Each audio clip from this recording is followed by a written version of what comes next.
வணக்கம். இது சமூக மீடியாவின் உலக செய்தி அறிக்கை. அந்த வகையில் போரை இப்போதே முடிவுக்கு கொண்டு வருவதுதான் இருதரப்பிற்கும் நல்லது என்று ஈரான் அதிபர் மசூத் பெசகியன் அழைப்பு விடுக்க, மறுபுறம் அமெரிக்க அதிபர் டொனால்டு டிரம்போ ஈரானிடம் பணமும் இல்லை, படைகளும் இல்லை, அவர்கள் சரியான ஒப்பந்தத்திற்கு இன்னும் தயாராகவில்லை என அதிரடி தாக்குதலை தொடுத்துள்ளார். ஒருபுறம் ஈரானின் பாதுகாப்பு படை எதிரிகளுக்கு எதிராக வலுவான தற்காப்பு அரண் தயார் என்கின்றது.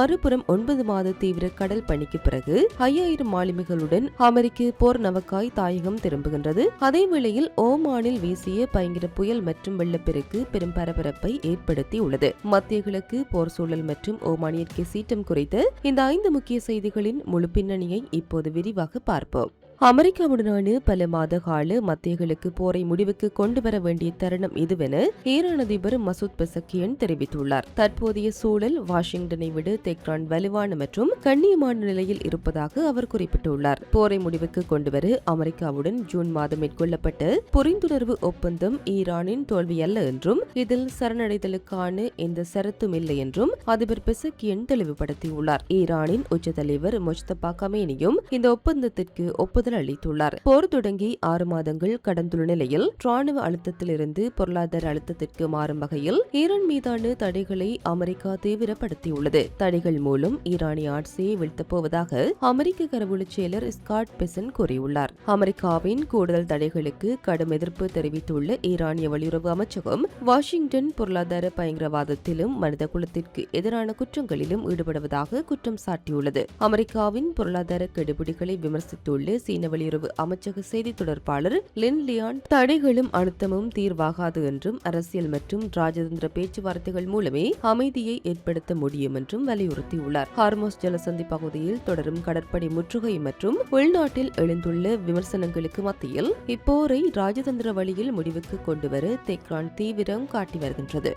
அமெரிக்க அதிபர் டொனால்டு டிரம்ப் ஈரானுடன் ஒரு ஒப்பந்தத்தை எட்டுவது தொடர்பாக தென் கரோலினாவில் உள்ள மிர்டில் பீச்சிற்கு புறப்படுவதற்கு முன் ஜாயின் பேஸ் ஆண்ட்ரோஸில் செய்தியாளர்களிடம் பேசிய போது அதிர்ச்சி கருத்துக்களை பகிர்ந்துள்ளார். ஈரான் ஒரு உடன்பாட்டை எட்ட விரும்பினாலும் தங்களுக்கு சாதகமான மற்றும் சரியான ஒப்பந்தத்தை செய்வதற்கு அவர்கள் இன்னும் தயாராக இல்லை என்று டிரம்ப் குற்றம் சாட்டியுள்ளார். ஈரானிடம் தற்போது போதிய பணம் இல்லை, கடற்படையோ விமானப்படையோ செயல்படும் நிலையில் இல்லை, அவர்கள் தங்கள் வீரர்களுக்கும் காவல்துறையினருக்கும் கூட ஊதியம் வழங்க முடியாமல் தவிக்கின்றார்கள். அங்கு பணவீக்கம் 350% உயர்ந்துள்ளது. எனவே அடுத்து என்ன நடக்கிறது என்று பொறுத்திருந்து பார்ப்போம் என நாட்டின் தற்போதைய நிதி நெருக்கடியை சுட்டிக்காட்டினார். ஹார்முஸ் ஜலசந்தி பகுதி மற்றும் அதை சுற்றியுள்ள உட்புற நிலப்பரப்புகள் முழுவதும் தற்போது அமெரிக்காவின் முழுமையான கட்டுப்பாட்டிலேயே உள்ளன என்பதை ட்ரம்ப் மீண்டும் வலியுறுத்தினார். ஈரானுடனான ராணுவ நடவடிக்கைகள் எந்த எல்லையில் உள்ளன என்பது குறித்து கேட்டபோது நாங்கள் அங்கு என்ன நடக்கிறது என்பதை தொடர்ந்து கவனித்து வருகின்றோம், அவ்வளவுதான் என்று கூறி முடித்துக் கொண்டார். ஈரான் அதிபர் பெசஸ்கியன் இப்போது முடிவுக்கு கொண்டுவர அமைதி அழைப்பு விடுத்துள்ள நிலையில் அமெரிக்க அதிபர் டிரம்பின் இந்த அதிரடி கருத்துக்கள் பிராந்தியத்தில் மேலும் பரபரப்பை ஏற்படுத்தியுள்ளன. ஈரானின் தேசிய பாதுகாப்பு தொழில் தினத்தை முன்னிட்டு அந்த நாட்டின் பாதுகாப்பு அமைச்சக தலைவருக்கு இஸ்லாமிய புரட்சிகர பாதுகாப்பு படையின் தலைமை தளபதி அஹ்மத் வஹிதி சிறப்பு செய்தியொன்றை அனுப்பியுள்ளார். அதில் அச்சுறுத்தல்களுக்கு எதிராக ஈரான் ஒரு வலுவான மற்றும் உறுதியான பாதுகாப்பு அரணை உருவாக்கியுள்ளதாக தெரிவித்துள்ளார். நாட்டின் தற்போதைய தற்காப்பு மற்றும் தாக்குதல் வலுவூட்டல் உத்தியை தொடர்ந்து முன்னெடுப்பதே தற்போதைய சூழலில் ஒரு புத்திசாலித்தனமான மற்றும் திறமையான தீர்வு என தளபதி வாஹிதி வலியுறுத்தியுள்ளார். தற்போதைய போர்க்களமானது புதிய வகையான ஒருங்கிணைந்த மற்றும் நவீன ராணுவ ஆக்கிரமிப்புகளை எதிர்கொண்டு வருவதாகவும் அதற்கு பதிலளிக்கும் அச்சுறுத்தல்களை சமாளிக்கும் திறன் உருவாக்கப்பட்டுள்ளதாகவும் அவர் குறிப்பிட்டுள்ளார். அமெரிக்காவின் அடக்குமுறை மற்றும் கடுமையான பொருளாதார தடைகளின் சகாப்தத்திலும் ஈரானின் தற்காப்பு தாக்குதல் திறன்களையும் தடுக்கும் சக்தியையும் சுயமாக மேம்படுத்தியதற்காக அந்த நாட்டின் பாதுகாப்பு துறையை பாராட்டினார். அமெரிக்க மற்றும் அதன் கூட்டணி நாடுகளின் கடற்படை முற்றுகை மற்றும் ராணுவ அழுத்தங்களுக்கு மத்தியில் ஈரான் தனது உள்நாட்டு ராணுவ உற்பத்தி மற்றும் தற்காப்பு திறனை தொடர்ந்து வலுப்படுத்தி வருவதை தளபதி வாஹிதியின் இந்த கூற்று உறுதிப்படுத்துகிறது. மத்திய கிழக்கில் தனது 9 மாத கால தீவிர ராணுவ பணியை வெற்றிகரமாக நிறைவு செய்துவிட்டு சுமார் 5000 மாலுமிகளுடன் அமெரிக்காவின் USS ஆபிரகாம் லிங்கன் விமானம் தாங்கி போர்க்கப்பல் சாண்டியாகோவிற்கு தனது தாயக பயணத்தை தொடங்கியுள்ளது. ஈரானுக்கு எதிரான அமெரிக்காவின் ராணுவ நடவடிக்கைகளுக்காக நிலைநிறுத்தப்பட்டிருந்த இந்த கப்பலுக்கு பதிலாக ஜப்பானை தளமாக கொண்ட USS ஜார்ஜ் வாஷிங்டன் கப்பல் தற்போது மத்திய கிழக்கின் கட்டுப்பாட்டை ஏற்றுக்கொண்டுள்ளது. கடந்த நவம்பர் 21 அன்று சாண்டியாகோவிலிருந்து புறப்பட்ட இக்கப்பல் குவாம் மற்றும் ஓமானில் பொருட்கள் ஏற்ற பாதையிலேயே சுருக்கமாக நின்றதை தவிர கடந்த 272 நாட்களாக தொடர்ந்து கடலிலேயே நிலைநிறுத்தப்பட்டிருந்தது. மாலுமிகளுக்கு ஒரு நாள் கூட விடுமுறை வழங்கப்படவில்லை. சாண்டியாகோவை சென்றடைய இக்கப்பல் சுமார் 13,000 மைல்கள் பயணிக்க வேண்டியுள்ளது. இதற்காக 4 முதல் 5 வாரங்கள் வரை ஆகலாம் என எதிர்பார்க்கப்படுகின்றது. பஹ்ரைனில் உள்ள அமெரிக்க கடற்படை தளத்தின் மீதான பாதிப்புகள் காரணமாக கப்பலில் அடிப்படை பொருட்களின் பற்றாக்குறை, குடிநீர் மாசுபாடு மற்றும்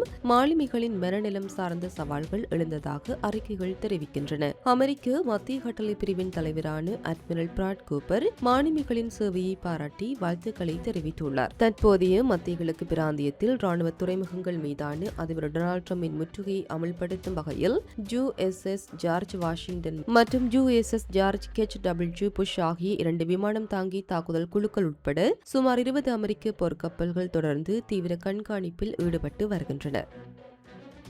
ஓமான் சுல்தானேட் முழுவதும் அல் ஹஜார் மலைத்தொடரை மையமாக கொண்டு பெய்த கனமழை மற்றும் இடியுடன் கூடிய புயல் காரணமாக நாட்டின் பல ஆளுநரகங்களில் கடும் பாதிப்புகள் ஏற்பட்டுள்ளன. தீவிரமான கீழ்நோக்கிய பலத்த காற்று, ஆலங்கட்டி மழை மற்றும் திடீர் வெள்ளப்பெருக்கு ஆகியவற்றால் பல பகுதிகள் வெள்ளக்காடாக காட்சியளிக்கின்றன. அல் பத்தீனா, தெற்கு நக்ல், வாடி அல்மாவில், அல் ருஸ்தாக் மற்றும் அல் லவாவி பகுதிகளில் வீசிய பலத்த காற்றினால் மரங்கள், வாகனங்கள் மற்றும் கட்டடங்கள் சேதமடைந்தன.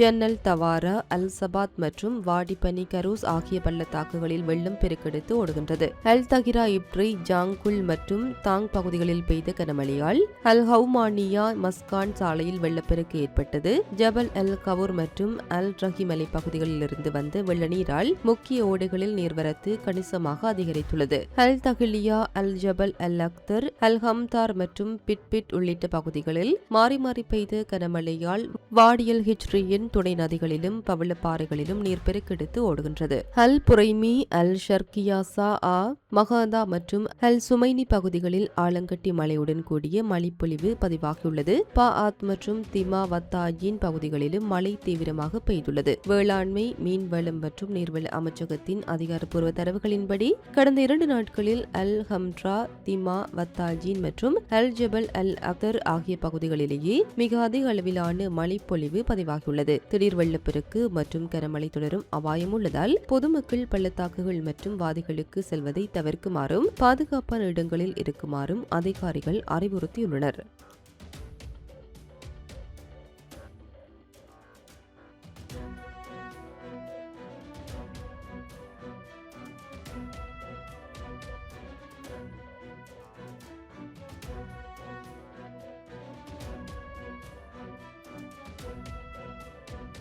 இது போன்ற பல செய்திகளை தெரிந்து கொள்ள நம்முடைய சமூக மீடியா யூடியூப் சேனலை சப்ஸ்கிரைப் செய்து அருகில் உள்ள பெல் பட்டனை கிளிக் செய்யுங்கள். மேலும் செய்திகளை உடனுக்குடன் தெரிந்து கொள்ள சமூகமீடியா.com என்ற இணையதளத்தின் வாயிலாக எங்களுடன் இணைந்திருங்கள்.